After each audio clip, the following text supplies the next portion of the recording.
I have 3 interview questions that can change everything for every business and every person in the Wow. world. That's a big Statement. promise.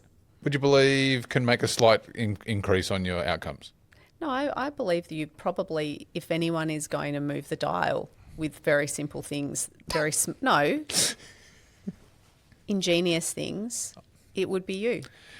Okay, you want to hear them? Yeah, I do.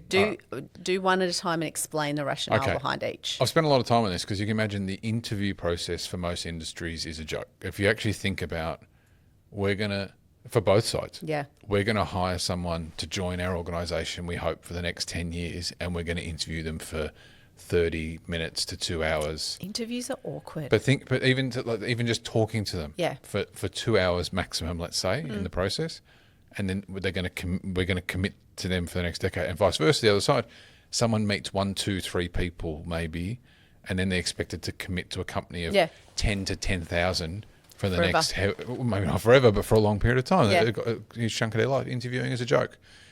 How do you know what they actually want to do with their career? How do you know what you're getting into? You don't until you're in there. Anyway, this will solve all that. No, it won't solve that, but It'll help. it'll help. Okay, here's the first question. Go. You're in an interview. You and I are in an interview. I'm interviewing you for to come and join. Mm-hmm. And I ask you, what are your personal and professional ambitions for the next 1, 2, 5 years, whatever it might be, and how can we help you get there? Wowza. So it's one thing to ask about professional ambitions. What do you want to do with your career? Like, that's a relatively obvious question. Oh, I want to do this. I want to learn that. Yeah. Great. Personally, what do you got going on? What do you want to achieve with your life personally for the next 5 years or 10 years? Or whatever?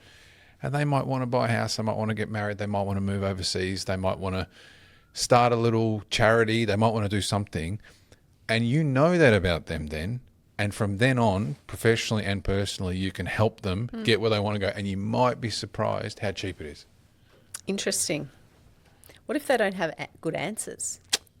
Well, Like, how do you judge the answer? So I understand you're using it as a fact-finding exercise, but also I'd assume that you're going to judge and critically analyse the response they give, right? well, it's funny you say that because this is the Machiavellian level. Okay. So that's the optimistic version is that someone comes up with something you can help with that aligns with what you're trying to do, Yes. and you know you can help them get there. Great. They can join your business. You're all on the same page as to what their ambitions are, Sorry, go on. Yeah. and you can help facilitate your off and running. Yep. If their ambitions don't align with what Yep. you can do, Yeah. well, you're probably not, they might say in 12 months, I want to move to Afghanistan and I want to do charity work. And you say, Or I want to be the head of the department. I want to be the CEO in 2 years. And you're like, well, okay, this is probably not someone for us because we know we're going to run into a problem later on Yeah. and we're not for each other. So that's, if their ambitions don't align, then you're in the no basket. But if they don't have ambitions, let's say they're under a certain age, or let's say they haven't thought it through, or they don't know that, then you can make a judgment if you're for them